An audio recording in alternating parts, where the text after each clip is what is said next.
don't know how much I'm going to cover. It is 2:33 a.m. Thoracic trauma module. The occurrence is most common in polytrauma patients, and the most common cause of death is blunt trauma, and the penetrating thoracic traumas like hemothorax secondary to the pulmonary lacerations. Hemothorax secondary to the pulmonary lacerations. The life-threatening injuries during primary survey. What are the life-threatening injuries during the primary surveys? So it is like we have got 7 life-threatening injuries. We already know there are 7 in the last module. What are those? If it is airways, breathing, circulation. So airways is obstruction slash tracheobronchial injury. Breathing is like tense pneumothorax or open pneumothorax. Circulation is like hemothorax, cardiac tamponade, and traumatic circulatory arrest.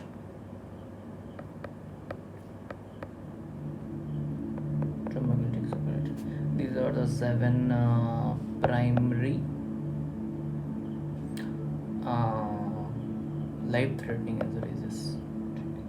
Okay. Now, how we are going to investigate? Investigations in this case is like we are going to have AP view of chest X-ray. Then EFAST. EFAST is extended focused assessment sonogram technology in trauma. Focused assessment sonogram in trauma.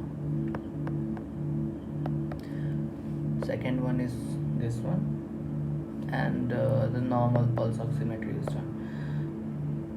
Management is generally conservative with chest tubes. Okay. Now, what is extended focus assessment sonogram in trauma? I have read in the last lecture that there are 6 reasons in which ultrasonography is done. The 6 reasons are: first one is epigastric, second one is right hypogastric, third one is left hypogastric, and fourth one is pelvic, and 5 and 6 are like left and right thoracic chambers. ठीक है, आगे बढ़ते हैं. हमारे पास है rib fractures and the flail chest. 2 topics are there. Rib fracture and what is this flail? I don't know. Flail, FLAIL, flail chest. Rib fracture and flail test is the next topic. Let's start the next topic, that is rib fracture.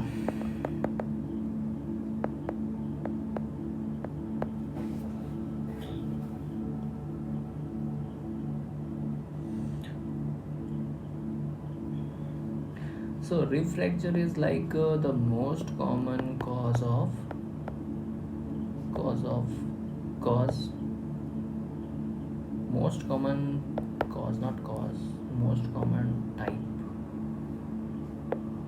most common type of thoracic trauma. Most common type of thoracic trauma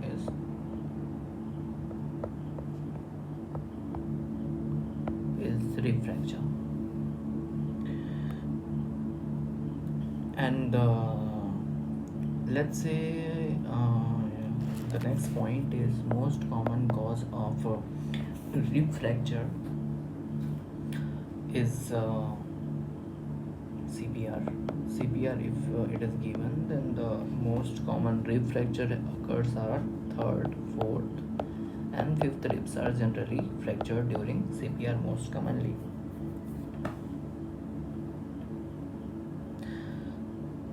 If there is a one is this one कि CPR करने से injury हो गई, दूसरा injury का cause क्या हो सकता है? Let's say if there is a high velocity impact,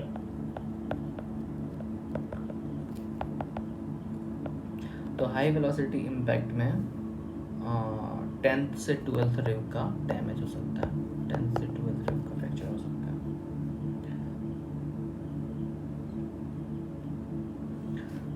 और first rib is also prone to it. तो अगर फर्स्ट रिब का अगर डैमेज होता है तो स्ट्रक्चर्स लाइक फर्स्ट रिब के एसोसिएशन में क्या क्या है? एपेक्स ऑफ लंग हो सकता है, ब्रैकियल प्लेक्सस, सबक्लेवियन वेसल्स. ठीक है. इसके अलावा 10th और 12th रिब के मतलब विसिनिटी में what are the structures are there? So we can divide it into left and right. So sorry, right इधर left इधर कर लेता हूँ. So right is like liver and left is spleen. So these are the common vicinity organs for 10 to 12 ribs. The antero-posterior aspects of rib. Location: anterior and posterior. Away from midline, close to midline. Direction is obliquely oriented, horizontally oriented. What is this saying?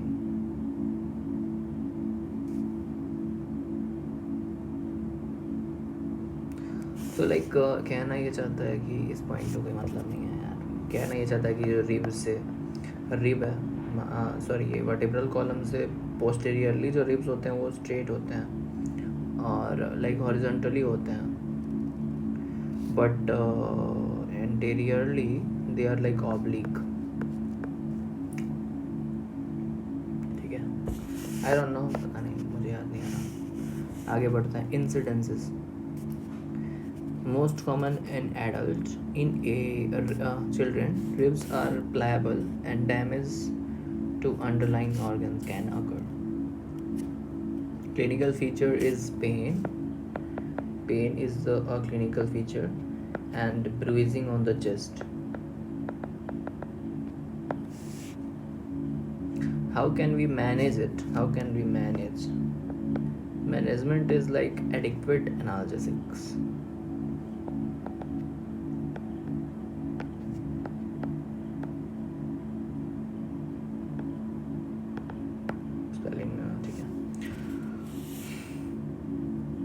Then flail chest.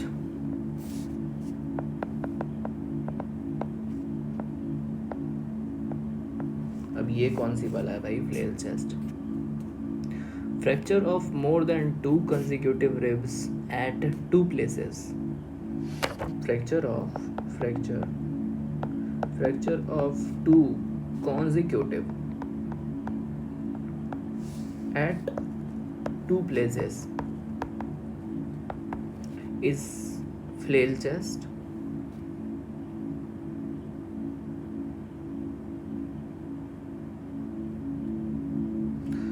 So हम लोग flail chest और multiple rib fracture में differentiate कैसे करेंगे? So let's say कि ये हमारा vertebral column है या फिर ये हमारा स्टर्नम है. स्टर्नम से ये रिब्स है, रिब नंबर 1 2 3 1 2 3 ये रिब्स है. अब फ्लेल चेस्ट में क्या होगा कि मोर देन 2 कंसेक्यूटिव, लाइक 1 2 और 3 कंसेक्यूटिव से 2 से ज़्यादा हो गया. मोर देन और इक्वल टू 2, मोर देन और इक्वल टू 2. ठीक है. मोर देन और इक्वल टू 2, मोर देन और इक्वल टू. तो एक जगह 2 जगह से कंसेक्यूटिव और at same places, है ना. So more than two consecutive at two places. तो यहाँ तो हुआ ही, 2 consecutive रिब में फ्रैक्चर यहाँ हुआ, एक जगह हो गया, और 2 जगह से मोर देन 2 प्लेसेस से भी, मतलब कि यहाँ तो है, यहाँ पे भी है. वेयर एज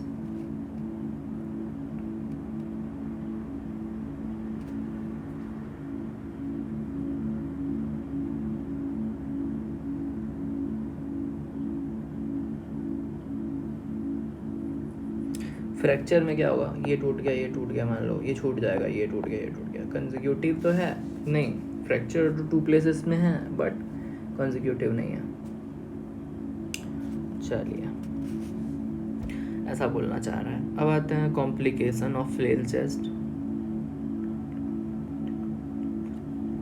तो फ्लेल चेस्ट का कॉम्प्लिकेशंस क्या हो सकते हैं? कॉम्प्लिकेशंस, तो कॉम्प्लिकेशंस में हो सकता है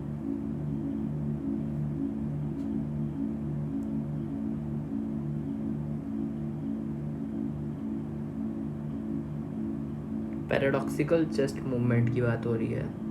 इसमें ऐसा बोल रहा है कि पैराडॉक्सिकल चेस्ट मूवमेंट की बात होगी. तो पैराडॉक्सिकल चेस्ट मूवमेंट में ऐसा हो रहा है कि चेस्ट जिस डायरेक्शन में मूव करेगा उसके जस्ट अपोजिट डायरेक्शन में मूव करता है फ्लेल चेस्ट में, पहला. और दूसरा पॉइंट ये है कि कंफ्यूजन हो सकता है. Confusion is why. तो कंफ्यूजन होने की वजह से डेथ तो हो सकती है, ब्लड फील हो जाएगा, तो ठीक है ना. तो ये हमारा है क्या, complications of flail chest. Investigation कैसे करेंगे? तो investigation is like chest x-ray, ठीक है. मैनेजमेंट कैसे करेंगे? एनाल्जेसिक्स इसमें भी देंगे, प्लस O2 देंगे एडिक्वेट अमाउंट में, ठीक है.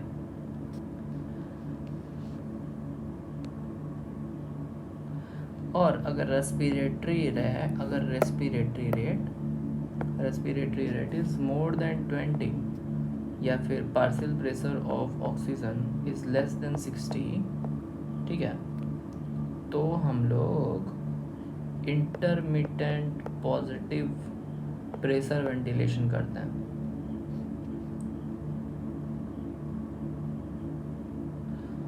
और इंटरमिटेंट पॉजिटिव प्रेशर वेंटिलेशन करेंगे, है ना.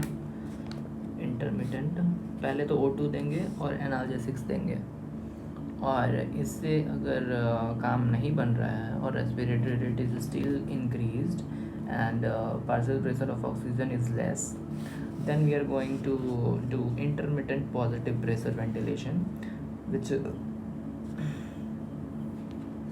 and even after this, if it is not going to fix, that is the problem still remains, then we have no option left other than fixation. We have to go for fixation of the chest fracture. So this is flail chest. Now we are heading forward for pneumothorax. Pneumothorax. Wait. We are having some topics like pneumothorax, that is tension pneumothorax, hemothorax, and cardiac tamponading. Then traumatic thoracic artery injury and external fractures, neck trauma, and this ends the thoracic trauma module. So now let's begin with the next topic, which is pneumothorax, which is like pneumothorax,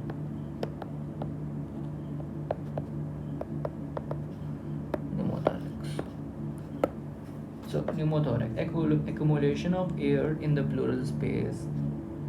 pleura का जो space होता है, इसके अंदर air आ गया, ठीक है, तो ये है हमारा accumulation of air in the pleural space is pneumothorax, pleura, air, ठीक है. Types are like two types, simple pneumothorax and tension pneumothorax. Tension pneumothorax होता क्या है?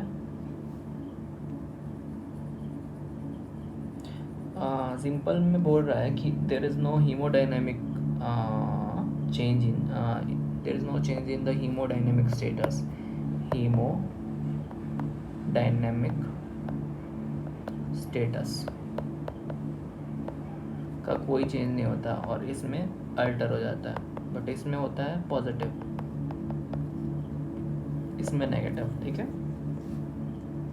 अब आते हैं टेंशन न्यूमोथोरैक्स. टेंशन न्यूमोथोरैक्स को अलग से डिस्कस करते हैं. तो टेंशन न्यूमोथोरैक्स की एटियोलॉजी है ट्रैकियोब्रोंकियल इंजरी, ठीक है, या फिर हम लोग लेसरेशन हो गया, ट्रैकियोब्रोंकियल इंजरी हो गई है, या फिर लेसरेशन है with air leak and penetrating wound in the chest wall, that is the open pneumothorax.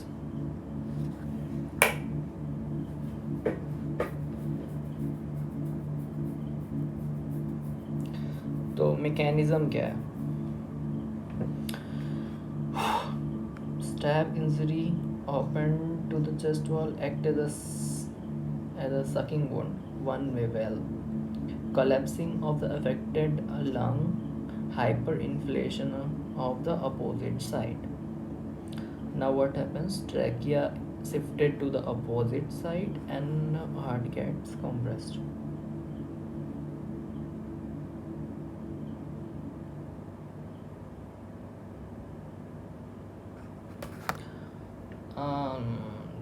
पहले से ही जो नेगेटिव प्रेशर होता होगा तो क्या चेस्ट वॉल ब्रेक हो जाता है और इसके वजह से एयर अंदर की तरफ जाता है और ये वाला जो लंग्स था वो कोलैप्स कर जाता है, और ये वाला लंग्स जब कोलैप्स कर जाता है तो कोलैप्स करने के बाद ये इधर वाला जो ट्रैकिया है ये इधर की तरफ शिफ्ट हो जाता है और इसका हाइपर इन्फ्लेशन हो जाता है. ये वाला तो ख़त्म हो गया. Here nothing is present, like it is shrunken so much, and this one undergoes hyperinflation with trachea shifting toward its sides. So this one is the mechanism of tension pneumothorax. The clinical features of a tension pneumothorax is respiratory rate is increased, that is tachypnea, and cardiac output is decreased. Respiratory rate is increased, tachycardia happens, heart rate increases, there is increased JVP. So this one is a feature of pneumothorax.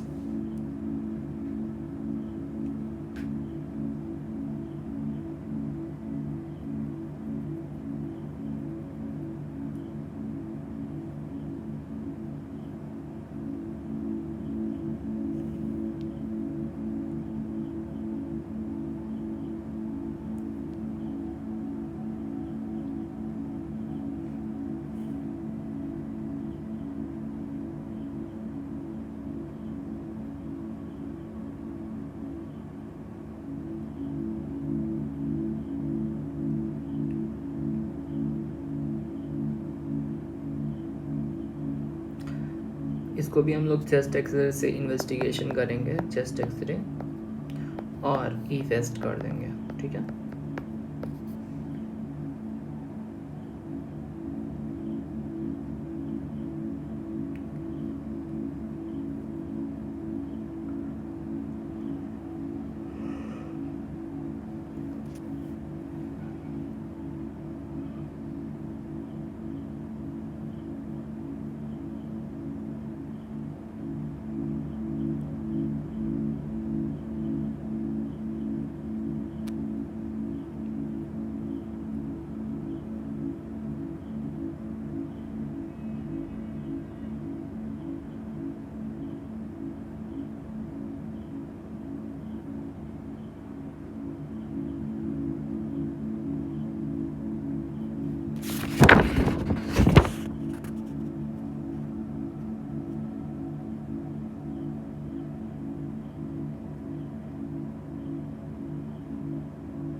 तो management में ऐसा कुछ दिया है कि देखना पड़ेगा इसके लिए मुझे वीडियो।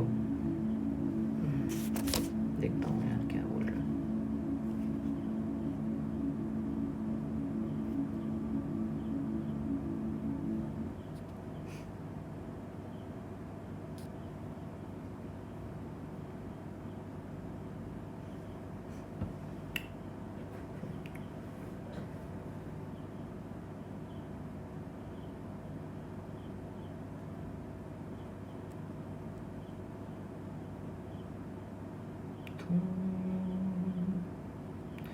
मेरे हो रहे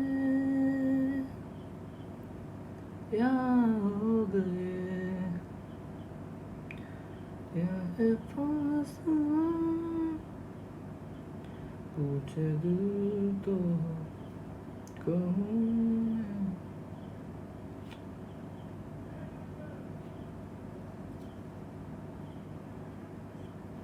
Problem. So this you see is open pneumothorax where there is a sucking wound.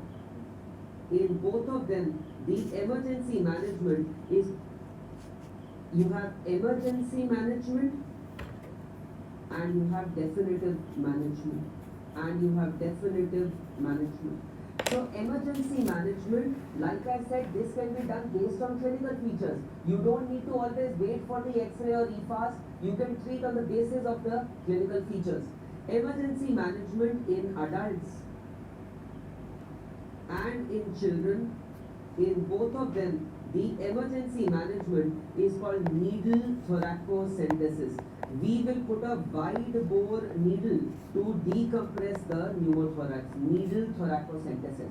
Now the question arises, where to put this needle? In adults, now it is the 5th intercostal space, mid-axillary line. This is an update which you should know. 5th intercostal space, mid-axillary line, whereas in children it is the old one. The old one was 2nd intercostal space, mid-clavicular line. Mid-clavicular line. So please remember this update in adults. Now it is 5th intercostal space, mid-axillary line. The definitive management is tube thoracocentesis. Tube thoracocentesis you will do once you've done a needle decompression and the vitals improve slightly. Now you have time to put in a chest tube. So tube thoracocentesis is chest tube in the triangle of safety. This triangle of safety I will cover in 5 minutes. Chest tube in the triangle of safety has to be inserted. Plus, what do we have to do? If there is an open wound, if open wound is there, then we have to do an occlusive dressing, and you can see we put tape on 3 sides. This was the open wound which was here, so we are taping it and we are putting an occlusive dressing and taping it on 3 sides. Now the advantage of taping it on 3 sides is that earlier I told you air was going in but air was unable to come out. By taping it on 3 sides, we are reversing the flow of the one-way valve. Now what will happen?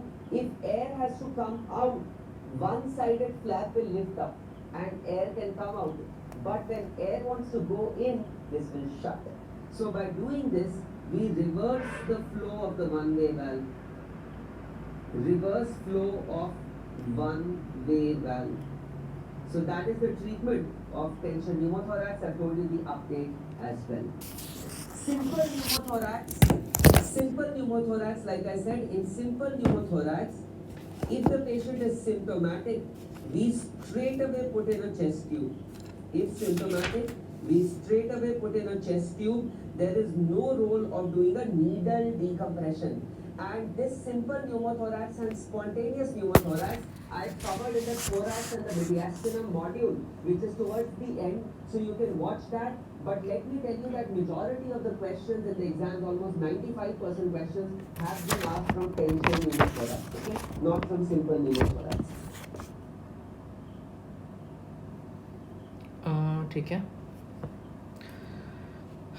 तो like हम लोगों ने ये तो discuss कर लिया था कि टेंशन निमोथोरैक्स को क्लिनिकली डायग्नोज करते हैं, है ना। तो रेस्पिरेटरी रेट तो चलो ठीक है, बढ़ रहा है।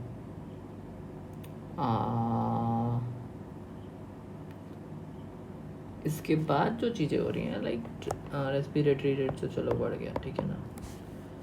अब हमको देखना है कि कार्डियक आउटपुट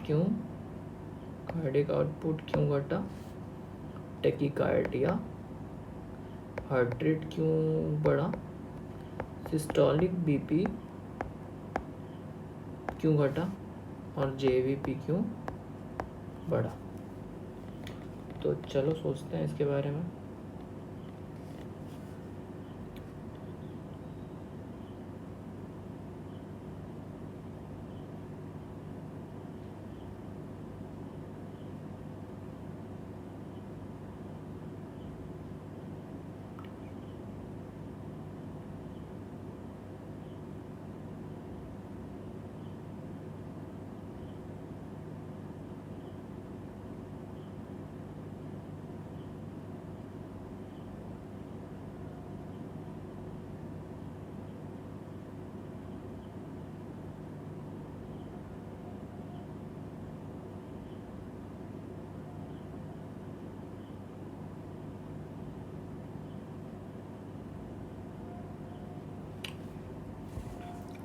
कार्डियक आउटपुट इसलिए डिक्रीज़ हुआ क्योंकि लाइक जो हम लोग का लंग्स है उसके अंदर प्रेशर तो बढ़ गया है ना।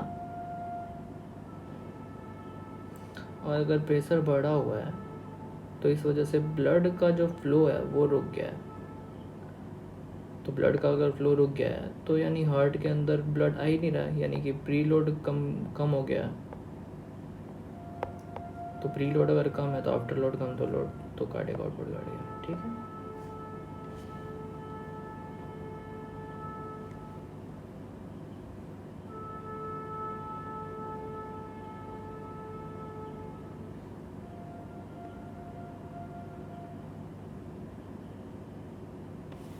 तो इस वजह से सिस्टोलिक बीपी भी कम है, ठीक। और जेवीपी क्यों बढ़ा हुआ है, इसको अगर हम लोग देखते हैं तो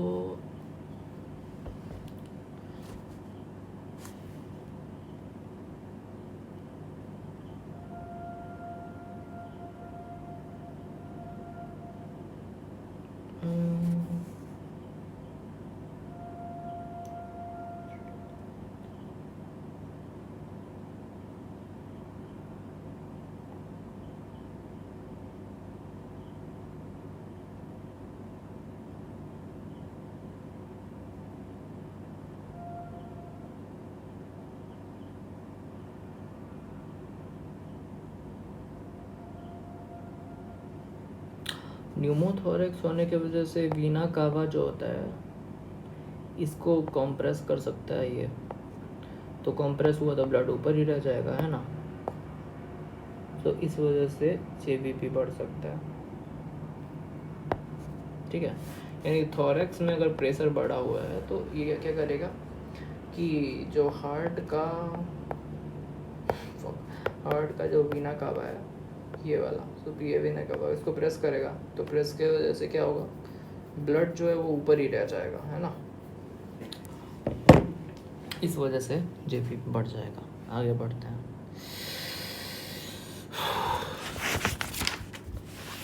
अब मेरे को बहुत तेज ना अजीब सा लग रहा है, खैर आगे बढ़ते हैं हम लोग हीमोथोरैक्स पे, ठीक है।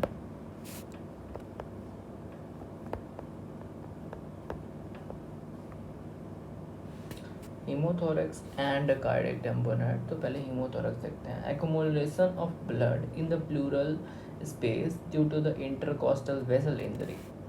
इंटरकॉस्टल वेसल्स जो होती हैं, ठीक है ना, अगर इनकी इंजरी हो गई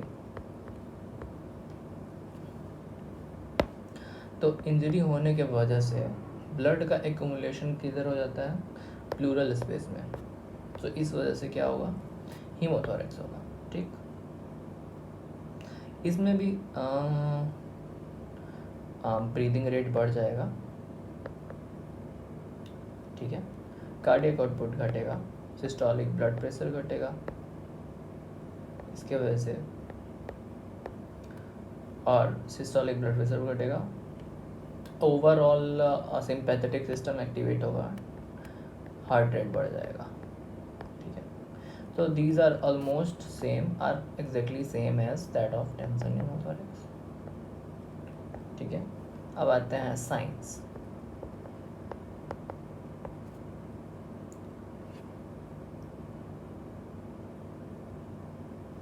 परकस करने पे डल होगा, वेयर एज उसमें टेंशन न्यूमोथोरैक्स में एयर भरा हुआ था तो उसमें रेजोनेट हो जाएगा, ठीक है।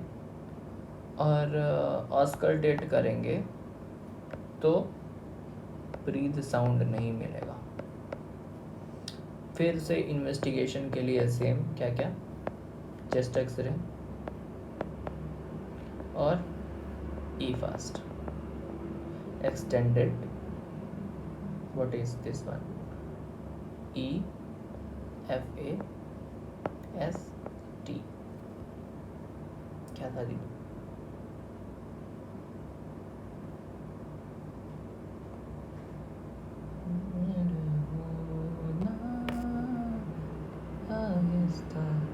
Focused extended focus assessment sonogram in trauma, ठीक है।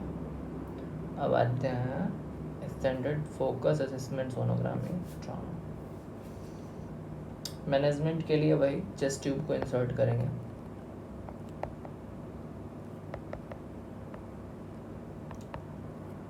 इन ट्रायंगल ऑफ सेफ्टी। अभी ट्रायंगल ऑफ सेफ्टी आगे पढ़ने के लिए बोला था ना, तो चलो देखेंगे आगे क्या होता है, ठीक है ना।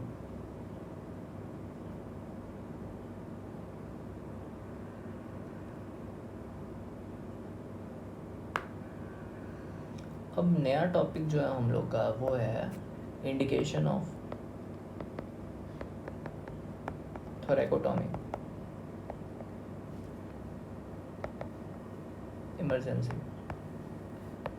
कब करेंगे। तो इसका इमरजेंसी थोरैकोटॉमी करना है तो इसके 5 चीज़ें हैं, 1 2 3 4 5 टाइम पे कर सकते हैं। पहला है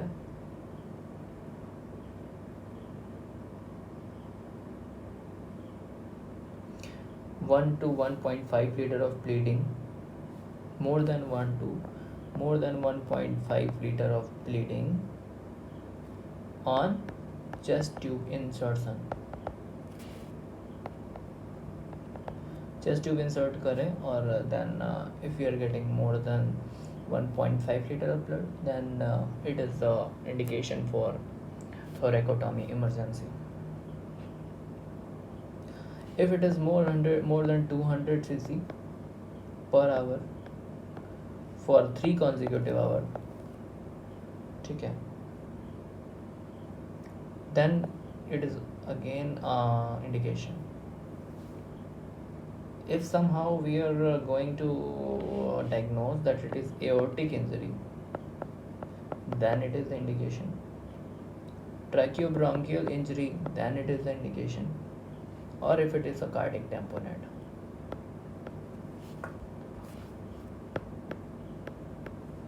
Cardiac tamponade.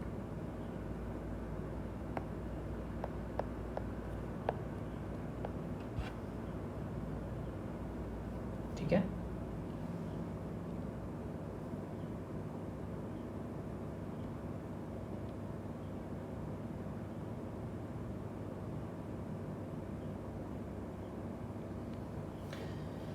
अब आगे जो पॉइंट दिया है कि ये जो इमरजेंसी थोरैकोटॉमी था, भाई क्या बकचोदी है, एक तो दिया है फिर बोल रहा है कि emergency thoracotomy is contraindicated now, is obsolete now, because there is a high risk of infection, contaminated wound, that is the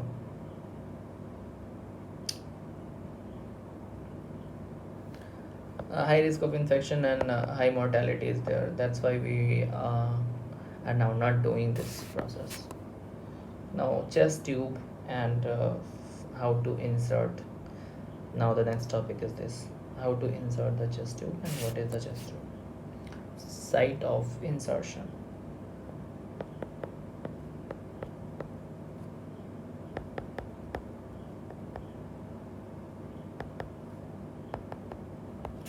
site of insertion के लिए हम लोग के पास एक ट्रायंगल है, that is the triangle of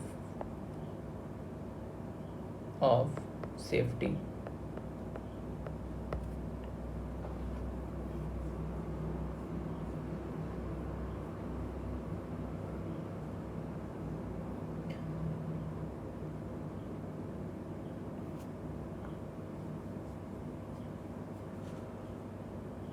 Placed over the upper border of the lower rib. Upper border क्यों?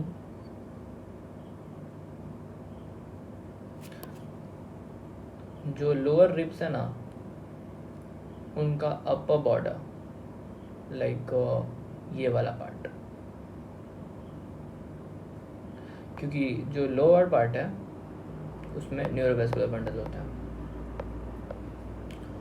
तो अगर हम लोग इसकी बाउंड्री को देखते हैं, what is the boundary of this one, तो ऊपर एपेक्स पे एक्सिला है, ठीक है.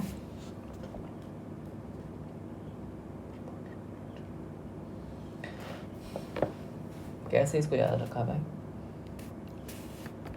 नीचे अगर जाओगे तो लाइक दिस इज डेंजरस, ठीक है. सो ट्रायंगल ऑफ सेफ्टी को अगर हम लोग बाउंड्री को देखते हैं, let's see, apex is axilla, posteriorly it is mixed axillary line, anteriorly it is anterior axillary line, which is किससे बनता है? Sapropelvic major से बनता है क्या? हाँ, anterior axillary line is formed by pectoralis major muscle, and base is formed by fifth intercostal space, ठीक है. So this one is like the triangle of safety. तो इस ट्रायंगल ऑफ सेफ्टी जो है, इसके अंदर हम लोग इंसर्ट कर सकते हैं. In general fifth intercostal space पे करते हैं. फिफ्थ इंटरकोस्टल स्पेस के अपर बॉर्डर पे, है ना. चलो आगे बढ़े. What are the structures we are going to pierce while inserting the chest tube? So skin, superficial fascia, deep fascia, then we are going to have this serratus anterior, then 3 layers of what, intercostal muscle, that is external internal intercostal muscle and intimus, then the parietal pleura के पहले endothoracic fascia, then we have got parietal pleura. Parietal pleura को ही piers करना है, उसको piers करेंगे तो दिक्कत हो जाएगा.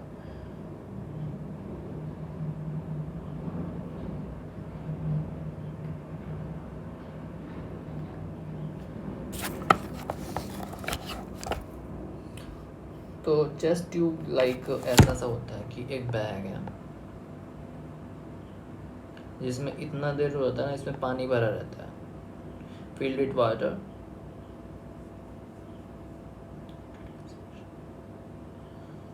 ठीक है. And this one, the chest tube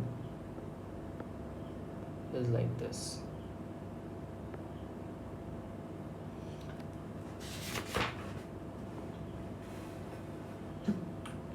What is the positioning of chest tube?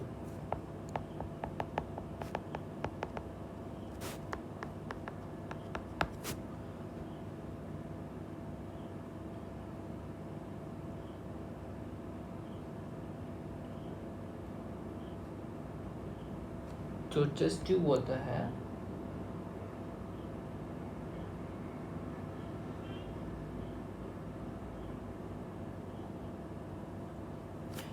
Normally जो प्लेस होता है वो अपवर्ड होता है ऐसे, अगर ये लंग्स है हम लोग का, ठीक, so this like this in pleural space. Then we have got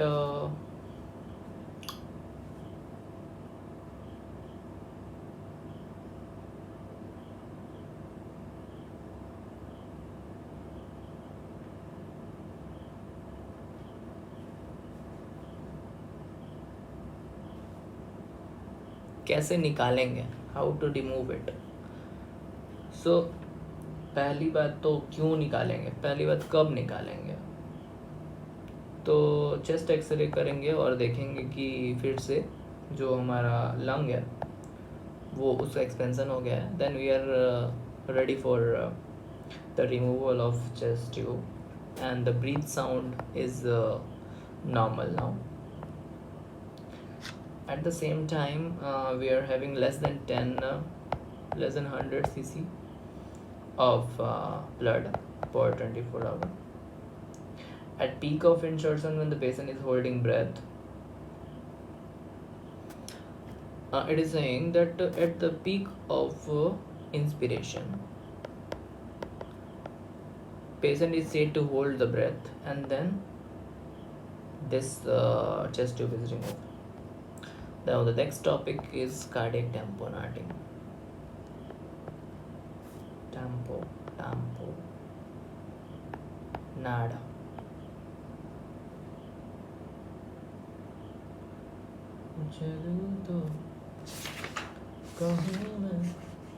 Cardiac tamponade is a rapid accumulation of blood in the pericardial space.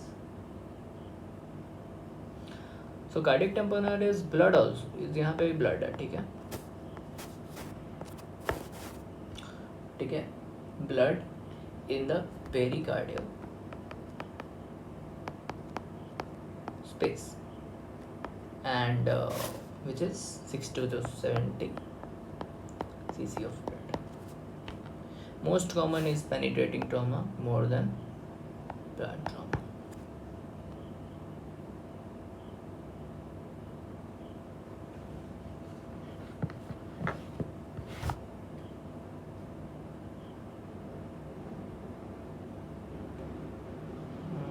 What a coincidence. I found something which is backstride. Somebody asked me today itself what is backstride, and I was unable to answer that question. He told me your cardiology is finished and why don't you answer this question, what is backstride.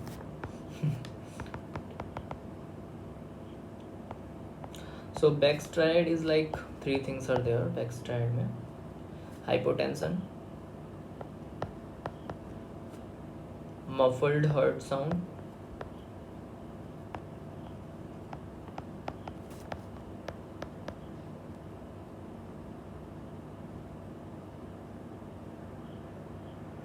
and JVP increase.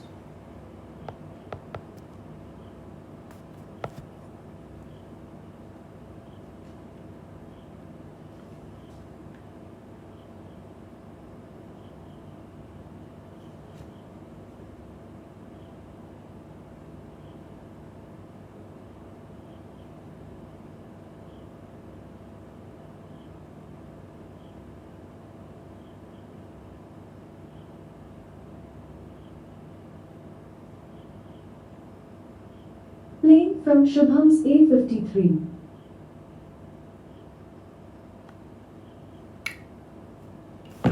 So backstride के बारे में बात कर रहे थे ना, backstride. So backstride is BP reduced, muffled heart sound and JVP is increased. ठीक है, तो backstride कब मिलता है, backstride मिलता कब है, cardiac tamponade में. BP decreased, muffled heart sound, heart का इसलिए, और JVP increases. ठीक है, presentation is similar to that of the tension pneumothorax, deteriorating cyanosis, tachycardia and agitations. Clinical diagnosis इसका EFS से करते हैं. और अभी हम लोगों ने पढ़ा कि लाइक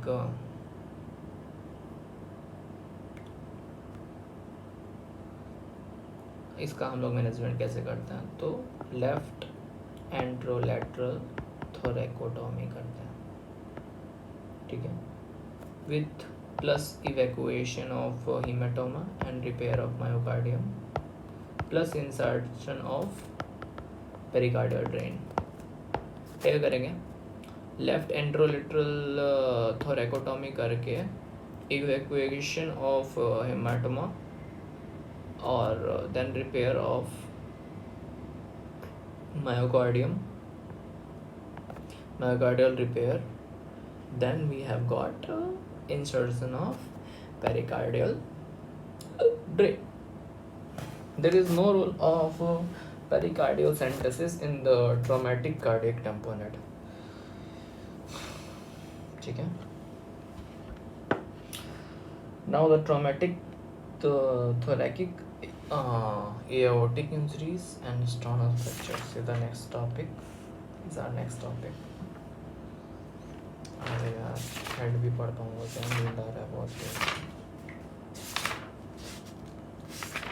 पहले इसको ख़त्म करता हूँ, आज इतना काफ़ी है। सो थोरैसिक एओर्टिक इंजरी, ट्रॉमा के वजह से थोरैसिक एओर्टिक इंजरी हुई है, which is distal to most common site is distal to ligamentum arteriosum.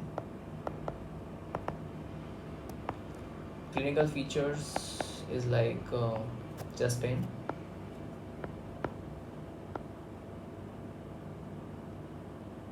difference in BP between the two limbs, और एक लिम्ब में BP ही नहीं है, लाइक पल्सेशन ही नहीं है। Investigation is done via chest X-ray. Investigation of choice is angio CT. Or if it is unstable patient, then we are heading for tracheoesophageal echo. Management.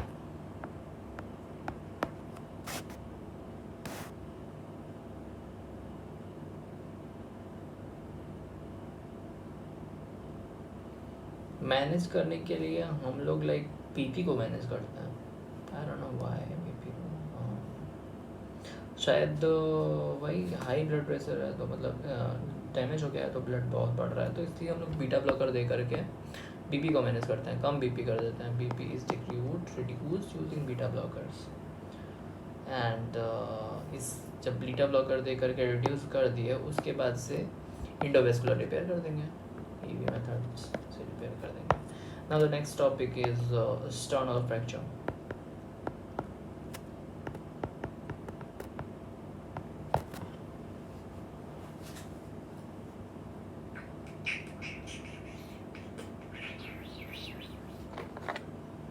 पूछ दिल को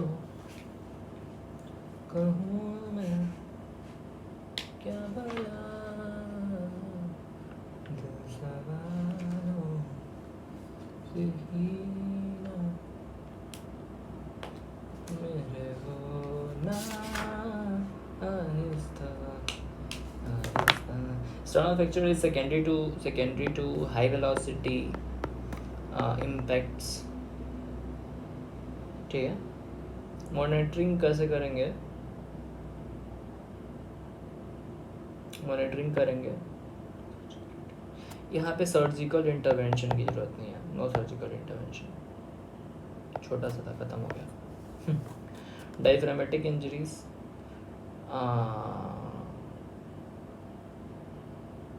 लेफ्ट में ज़्यादा कॉमन है, क्यों? क्योंकि राइट में लीवर है तो लीवर प्रोटेक्ट करता है। इडियोलॉजी क्या है इसकी? इडियोलॉजी वही है, penetrating trauma. Clinical features breathlessness और थोरैसिक कैविटी से बाउल साउंड आ रहा है, मतलब वही ट्रांसमिट हो रहा है। मैनेजमेंट कैसे करेंगे? चेस्ट ट्यूब को हम लोग ब्लाइंडली नहीं डालेंगे। पहला, प्रोलीन सूचर दे करके लेप्रोस्कोपिकली प्रोलीन सूचर से डायफ्राम को रिपेयर करेंगे, देन इंसर्ट कर देंगे chest tube under vision. So this was like what was it? It was diaphragmatic injury. Now neck trauma.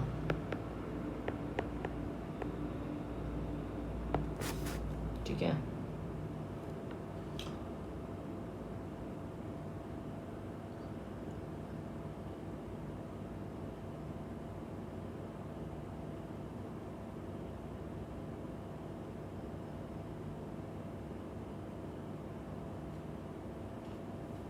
So like हम लोग इसको 3 पार्ट में बांटेंगे, 1 2 3 जोन्स में। तो जोन 1 जो है, zone 1 is related to the structures which come under thoracic inlet to cricoid cartilage. Thoracic inlet to cricoid cartilage. This region is what? Zone 1. Cricoid. Cricoid is circular one. Now cricoid to mandible. Mandible is zone 2. Cricoid to mandible. And third is mandible to base of skull. ठीक है, so maximum mortality as obvious 1 में। 2 is most commonly injured क्योंकि this is most exposed and it is most surgically resectable to accessible to, ठीक है।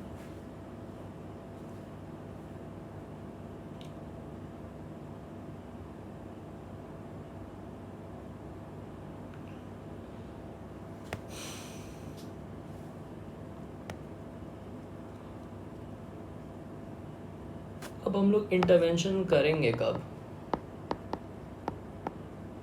Surgical या फिर कुछ भी, एंजियोग्राफी एंड इंटरवेंशन कब करेंगे? If there is emphysema subcutaneous,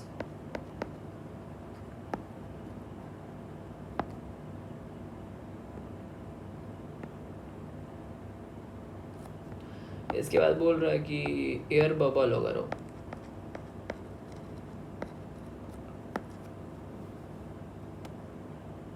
wound से एयर बबल आ रहा है। इसके बाद हेमाटोमा है नेक के अंदर, एक्सपेंडिंग नेक हेमाटोमा।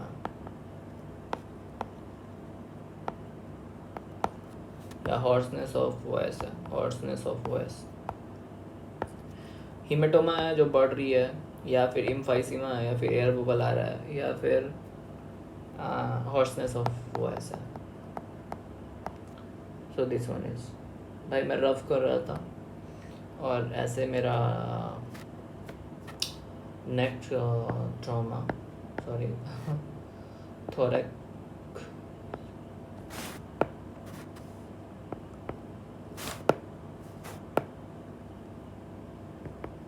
ट्रॉमा ख़त्म होता है। और देखते हैं हमें क्या करना है। Thank you. अब मुझे नींद आ रही है।